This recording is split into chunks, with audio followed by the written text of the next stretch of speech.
Oma Gyana Timilandasya Gyanam Janam Shalakaya Shakshuru Meditam Jani Taisme Shigulave Nama.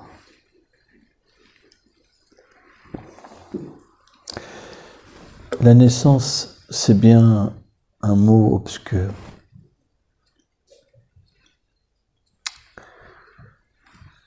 Peu importe dans quelles circonstances nous sommes nés. Le plus important, c'est de quelle manière nous aimons Krishna. Et si véritablement nous avons de l'amour pour lui, alors Krishna viendra véritablement comme notre ami. On pourra voir et ressentir dans notre cœur différents symptômes de séparation qui viennent finalement par l'association Krishna. En fait, on dit le sentiment de séparation, mais le sentiment de séparation vient par le souvenir. Or, Krishna aime tellement son dévot que le dévot se souvient de Krishna par sa grâce. Krishna vient dans son cœur pour soigner son cœur. Il lui révèle sa douceur, il lui révèle son parfum, il lui révèle sa beauté, il lui révèle comment il garde les vaches. En fait, Krishna est tellement beau. Et Vrindavan est la terre de l'amour. Quand Krishna garde les vaches, il y a tellement de vaches, des millions de vaches avec ses amis. Et bien que cet espace est immense et qu'il peut s'agrandir ou se rétrécir à sa guise, car Vrindavan est comme un lotus qui s'expand ou qui se rétrécit pour le besoin des divertissements du Seigneur, Krishna semble partout. Et tous les êtres sont véritablement amoureux de Krishna. Même la poussière est amoureuse de Krishna, elle se dépose sur lui, en fait. Les êtres athées ne peuvent pas comprendre ce que représente cette poussière de Vrindavan. En fait, la poussière de Vrindavan, elle aime Krishna, et quand elle se dépose sur le corps de Krishna, elle est semblable à une amante, en fait, qui ressent des sentiments. Et Krishna, comme il est le Seigneur suprême, il peut réciproquer avec tous les êtres vivants, même avec la poussière. Et cette poussière, alors, comme elle est la bhakti personnifiée, la dévotion personnifiée, elle prend une apparence merveilleuse sur son corps. Bien que Krishna, rien ne puisse rendre son corps beau, alors cette poussière, parce qu'elle est sa dévotion, parce qu'elle l'aime, alors Krishna lui permet de le rendre plus beau encore. C'est ça, Vrindavan, c'est tellement merveilleux. En fait, cette poussière, c'est comme des paillettes de toutes les couleurs. Et Krishna devient complètement recouvert, comme sur une fête de Holi, quoi.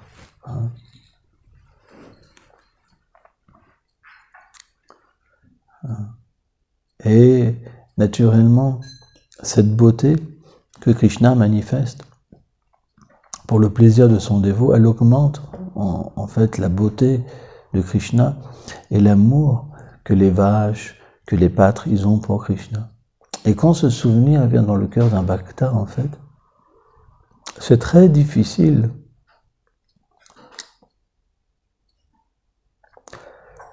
pour quelqu'un qui a ce souvenir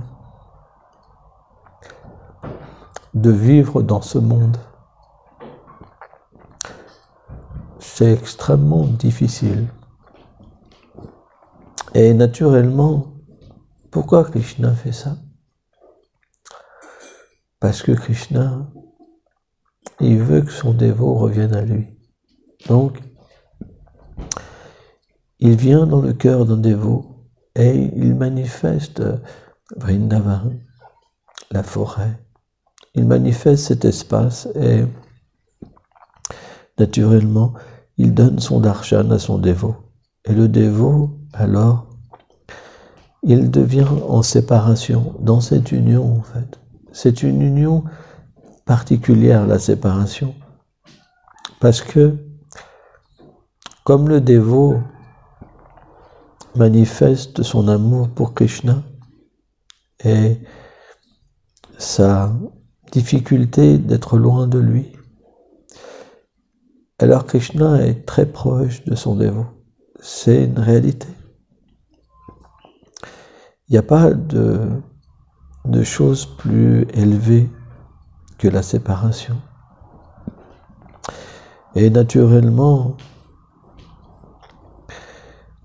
plus un dévot va se sentir séparé de Krishna, et plus Krishna va venir dans sa vie.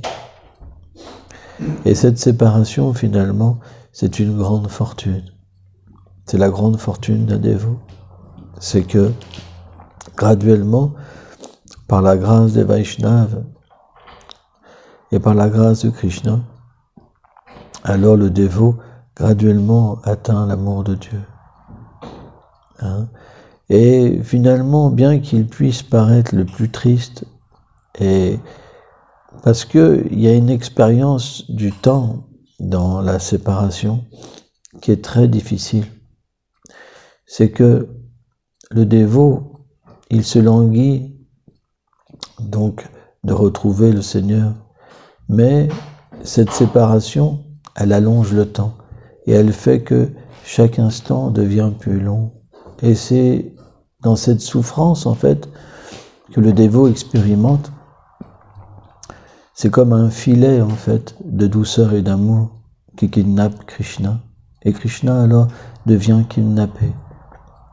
Il dit, oh, ce dévot, il pleure pour moi. Ce dévot, il a tout abandonné pour moi. Tout, plus rien.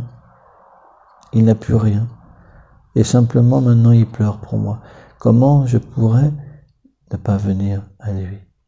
Krishna se sent complètement attracté. Et alors, Krishna est prêt à tout faire pour aimer son dévot, pour sauver son dévot de cet océan de déchirure. Et finalement, qu'est-ce que Krishna lui dit? Il lui dit, oh bhai, oh frère, il n'y a plus que quelques instants, sois patient, on va être ensemble bientôt. Sois juste patient un tout petit peu. Ça sera pas long.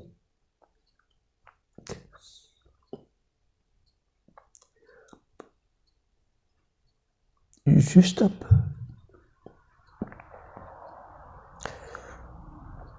Mais, en fait, ces mots de Krishna, bien qu'elles sont pleines de nectar et d'amour, elles créent un feu dans le dévot, en fait, parce que quelques instants, avec les paroles de Krishna, ça semble intolérable à attendre. Hein? C'est le principe de l'amour de Dieu. C'est pourquoi les gopis, Srimati Radharani, qui sont les dévotes les plus exaltés et qui naturellement expérimentent ce sentiment au plus haut niveau, bien que Krishna leur dise qu'il va bientôt revenir, en fait, bien qu'elles ne mettent pas fin à leur vie,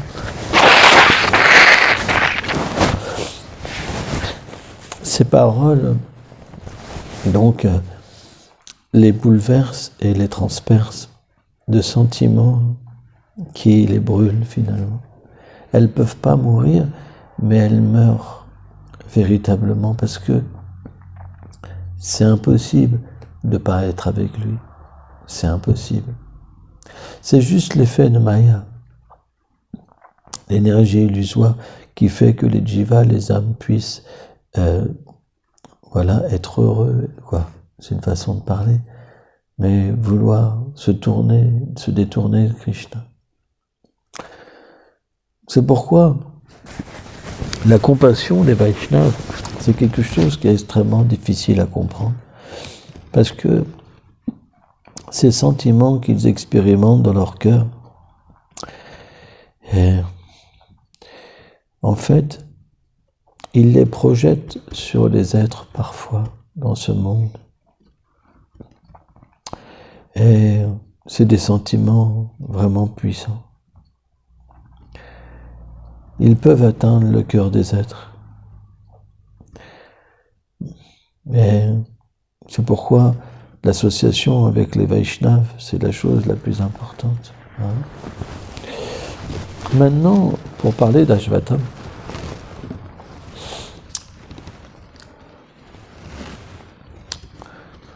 dans ce divertissement, parce que Ashvatam, c'est une manifestation partielle de Shiva. Donc, Shiva, c'est considéré comme le plus grand des Vaishnavas. Donc, comment Ashvatam pourrait pas être qualifié? Mais Shiva a toujours des rôles tordus dans les divertissements de Krishna.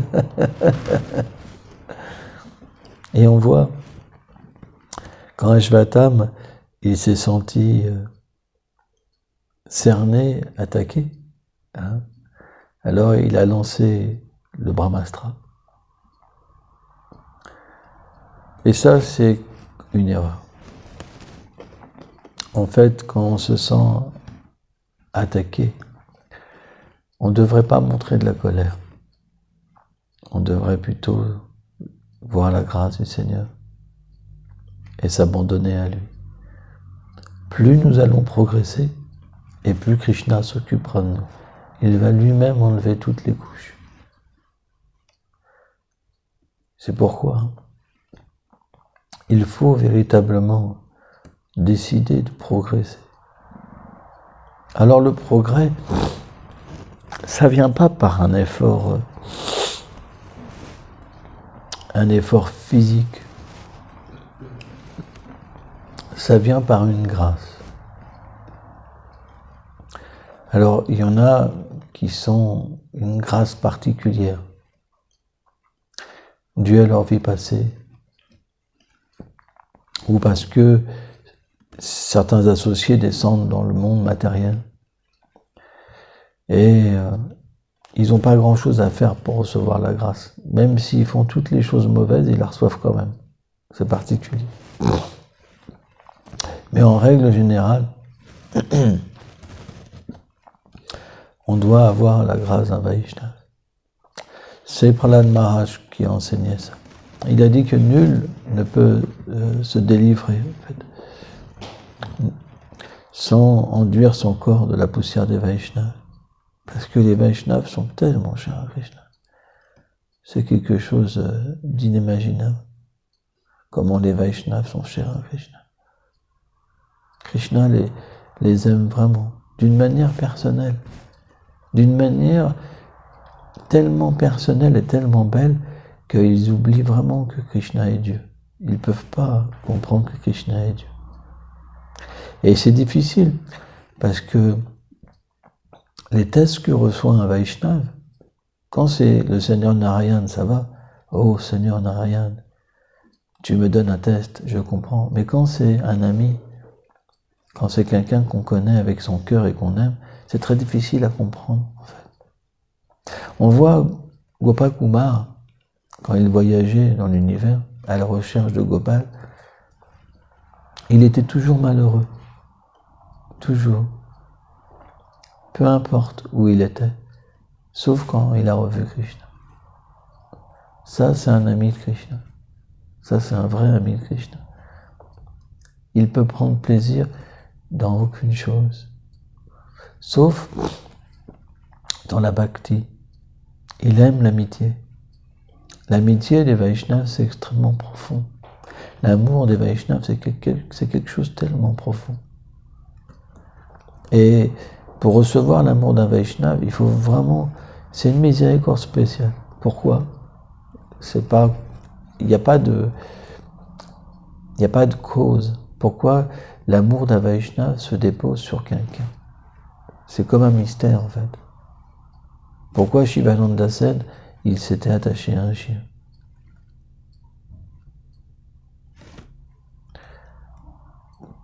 Parce que c'est la nature de l'amour de Dieu de se manifester de cette manière-là, Bhakti Devi. Elle se pose, parfois, pas tout le temps. Et automatiquement, si l'affection d'un Vaishnava vient à nous,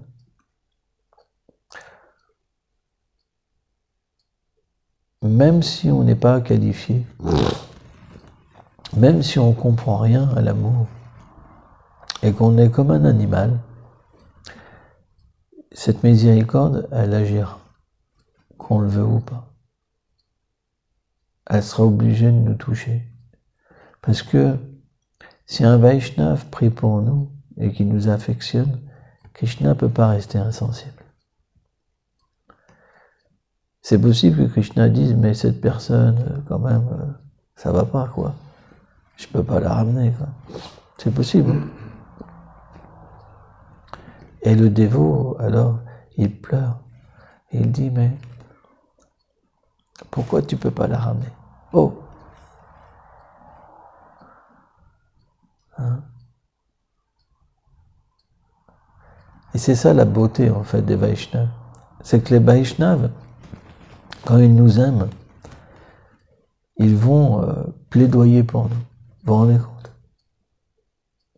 Et ça, c'est quelque chose d'incroyable. Parce que Krishna, c'est la justice. Avec Krishna, vous n'avez pas de chance de retourner à Vrindavan. Parce qu'il faut être un pur dévot. Il faut avoir atteint Prema. Mais si vous aimez un Vaishnava, il faut vraiment l'aimer. C'est pas un petit amour. Hein. C'est un abandon total et l'amour total. À ce moment-là, Krishna, il peut pas. Il est obligé de craquer. Sa justice, en fait, elle devient balayée. Prabhupada a expliqué ça quand il a dit « je vous ferai passer par la porte de derrière ».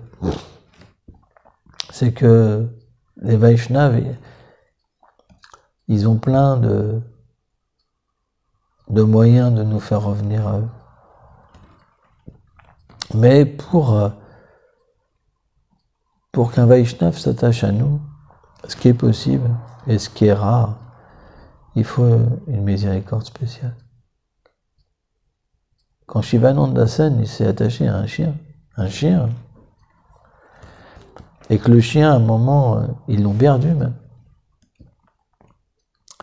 Et avant ça, il avait payé un batelier pour faire traverser le chien. Il avait même donné de l'argent en plus parce que le batelier ne voulait pas le faire traverser. Vous vous rendez compte? Et à un moment, le chien, il s'est égaré. Et Shivananda Sen s'est expliqué qu'il a fait chercher le chien partout. Partout. Vous vous rendez compte? Des Mahabhagavats qui cherchent un chien. C'est quand même un divertissement très révélateur. Même Prabhupada, il dit, Shivananda Sen avait développé un attachement pour le chien. Et il dit, c'est salutaire pour le chien. Qu'est-ce que ça a donné? Ça a donné que Mahaprabhu l'a accepté. Quand Shivananda Sen, il est arrivé pour voir Mahaprabhu à Jagannath Puri, il a vu Mahaprabhu en train de faire chanter le chien et lui donner de la pulpe de coco. Il a la pulpe de coco, un chien qui mange la pulpe de coco. Et le chien, il lui faisait chanter avec Krishna. Et quand Shivananda Sen, il a vu ça, quand il a vu la miséricorde que le chien avait obtenue, alors il lui a rendu son hommage de tout son corps au chien. Vous vous rendez compte?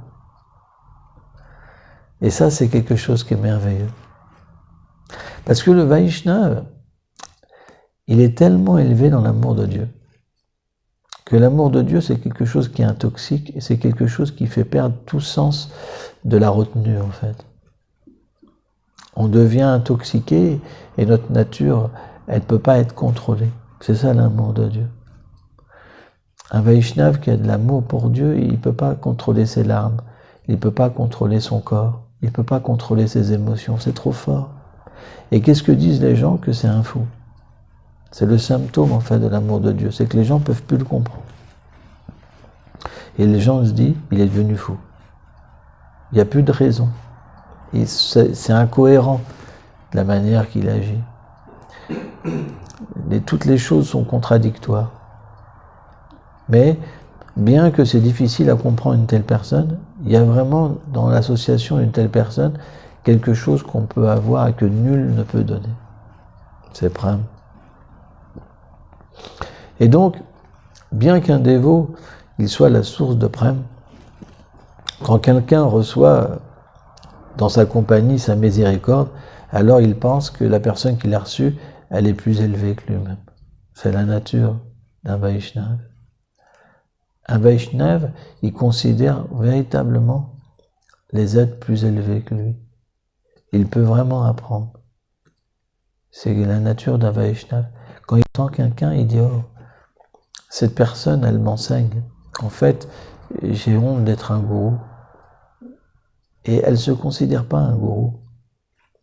Qu'est-ce que c'est un Vaishnav? Un Vaishnav, c'est juste un enfant. C'est juste une personne délivrée des chaînes matérielles, qui est un ami de Krishna. Ou une amie de Krishna.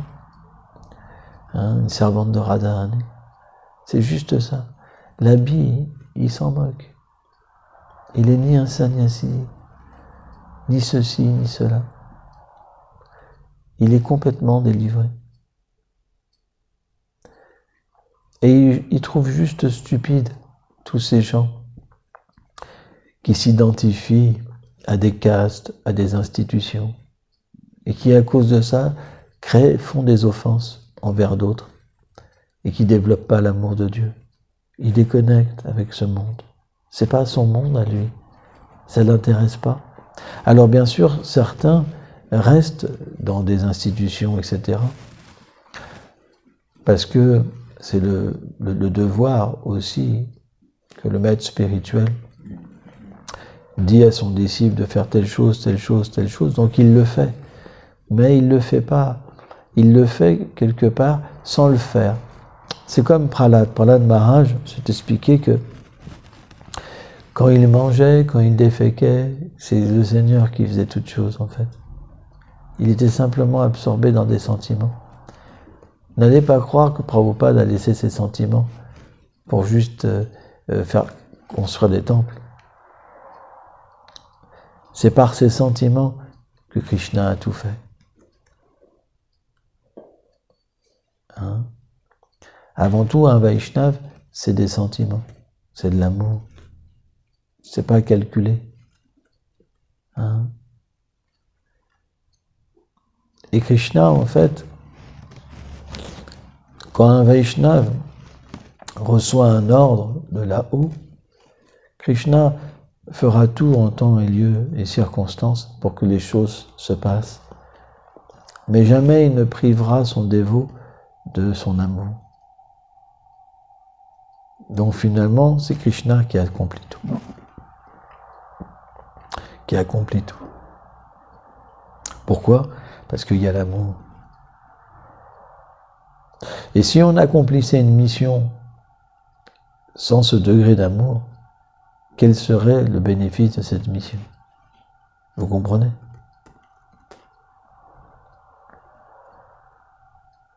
Ça ne serait pas Krishna. Ça ne serait pas une manifestation de Krishna. Ça serait une apparence, simplement. Donc voilà, ça nous laisse un peu à réfléchir. Hein.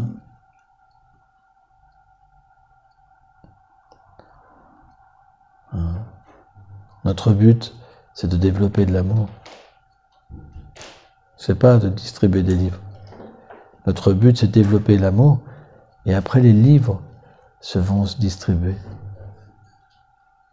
Parce que beaucoup de dévots ont distribué des livres, mais aujourd'hui, ils ne sont plus là.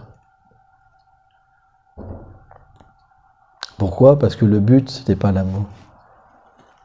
Notre but, il est l'amour de Dieu, de développer l'amour de Dieu. C'est pour ça que nous faisons des activités. C'est pour plaire à Krishna, plaire à son dévot. Sans ça, ça ne marchera pas. Tout sera gâché. On voudra simplement une position dans ce monde. Moi, je me rappelle quand j'étais jeune dévot, en marathon, je faisais 150 livres de moyenne. J'ai fait des pointes à 200 livres. Et les dévots, ils commençaient à vouloir manger dans mon assiette. Style, ouais, c'est le super dévot. Mais ça ne veut rien dire. y a des gens qui vendent bien des livres et qui pourtant ils n'ont pas d'amour. Vous comprenez? Et quand j'avais vu ça, ça m'avait quand même inquiété, quoi. Je me suis dit, il y a quand même un problème, quoi. Si c'est au nombre de livres qu'on calcule qu'un dévot a avancé, alors il y a vraiment un problème. Ça m'avait un peu choqué quand même. J'étais jeune dévot. J'étais même pas initié à cette époque. Je m'appelais Bhakta William. Hein. Et voilà, donc on doit faire vraiment attention. On ne doit jamais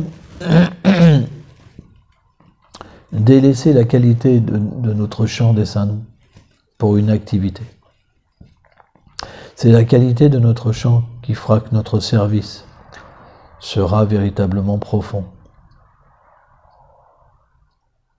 Par exemple, si un dévot devient empli d'amour de Dieu et qui distribue des livres, les gens seront touchés par la personne. Ils se diront, le livre, il a une valeur. Et à ce moment-là, une personne devient un dévot elle-même. Parce que c'est le contact qui fait que le livre prend de la valeur aussi. C'est vrai, c'est une réalité. Alors bien sûr, le livre en lui-même, il est Krishna, puisque c'est le Bhagavatam, il est le soleil qui se lève dans l'âge de Kali, donc il a son effet, bien sûr. Une personne, si elle touche le Śrīmad Bhagavatam, qu'elle lit une phrase, dans sa prochaine vie, elle aura un corps humain, et elle pourra commencer la dévotion. Hein. Mais si un dévot est qualifié, la personne va voir un dévot, va se dire, oh là là, c'est quand même pas quelqu'un d'ordinaire. Il était tellement effulgent, tellement beau. On aurait dit que ses yeux étaient pareils au lotus. Vous comprenez? Il m'a parlé, je me suis senti complètement transporté, quoi. Et automatiquement, qu'est-ce que va penser cette personne? J'aimerais tellement revoir des personnes comme ça. Et cette personne, elle va naturellement se renseigner. Et elle va commencer sa dévotion tout de suite. Parce que le contact avec un Vaishnav qualifié, c'est très puissant. C'est très puissant. Parce que notre but, il devient dessiné dans notre cœur. Il devient imprégné. Si on est en contact avec un pur dévot, on a envie de la pure dévotion. Si on est en contact avec un dévot mixte, alors on sera un religieux, où on cherchera la connaissance, la voie de l'action intéressée.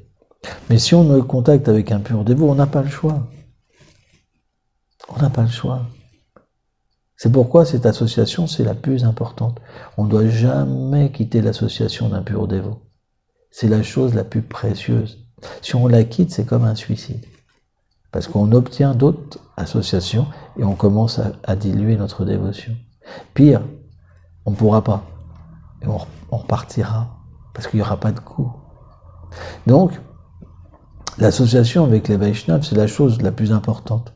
Maintenant, les Vaishnavas, ils veulent aussi qu'on puisse prêcher. C'est vrai. Et s'ils donnent les bénédictions pour prêcher, c'est-à-dire que Krishna fera l'arrangement que l'association sera dans le cœur. Hein? Jamais les instructions d'un Vaishnava sont ignorées de Krishna. Jamais. Elles sont éternelles. Même si vous chutez, elles restent. Et en temps voulu, cette bénédiction, elle s'accomplira. Parce que Krishna ne peut jamais faire que la parole de son dévot, elle ne soit pas réelle. Jamais. C'est impossible. Krishna peut casser sa promesse. Comme par exemple, il l'a fait avec Bhishma. Parce qu'il a dit qu'il ne combattrait pas. Et quand Bhishma a commencé à lancer des flèches d'une manière puissante pour le voir briser sa promesse, même Arjuna, il était vaincu. Vous vous rendez compte? Parce que c'est l'amour, c'est la puissance de l'amour. Bhishma, il voulait voir l'amour que Krishna possédait. Vous vous rendez compte? C'est tellement merveilleux. C'est pour ça qu'à ce moment-là, il a pu battre Arjuna. Pourtant, Arjuna, il l'avait rencontré à un autre moment. Il avait battu toute l'armée, il allait tout seul. Hein. Et là, il était face à Bhishma, et Bhishma pouvait le battre. Pourquoi? Parce que Bhishma, il avait ce désir. Et ça devait s'accomplir. Et là, Krishna, en fait, s'est manifesté comme un lion pour défendre son dévot. Vishwanath Chaitya Thakur dit même qu'il y avait tellement de sang sur le champ de bataille de Kurukshetra que ça faisait des flaques, des lacs de sang, tellement qu'il y avait de morts. Et quand Krishna a sauté du chariot, c'est expliqué qu'il est tombé dans il est tombé dans une flaque, pas tombé, mais ses pieds en fait sont tombés dans une flaque et ça a aspergé tout son corps. Il est devenu rougeâtre, bleu rougeâtre comme ça. Et en plus, Bhishma lui avait tiré des flèches dessus, sur Krishna, vous vous rendez compte? Des flèches d'amour. Et quand Bhishma a vu Krishna comme ça se ruer avec une roue de char, Krishna se ruait vers Bhishma avec une roue de char, il a baissé ses bras, il a fait, maintenant en fait, j'ai pu voir que mon Seigneur est prêt à même briser sa promesse pour l'amour de son dévot. Vous vous rendez compte? C'est tellement beau. Mais, quand Krishna fait parler à Arjuna, il lui dit que sa parole, elle sera jamais vaine. Elle sera toujours réelle. C'est comme ça. C'est le principe de l'amour. Quand il y a l'amour, c'est très difficile de garder la droiture. Très difficile. Parce que c'est l'amour. Et on voit en fait dans ce monde matériel, même les matérialistes en fait, qui sont bien sûr des reflets de l'amour pur, quand ils aiment, ils cassent toutes les lois en fait. C'est le principe de l'amour. Eh bien, dans la transcendance, c'est quelque chose qui existe. Parce que Krishna lui-même, en fait, a cassé sa parole pour l'amour. Donc si ça existe dans le Seigneur suprême, c'est que ça existe partout, même quand c'est perverti. C'est un principe. Voilà, merci beaucoup.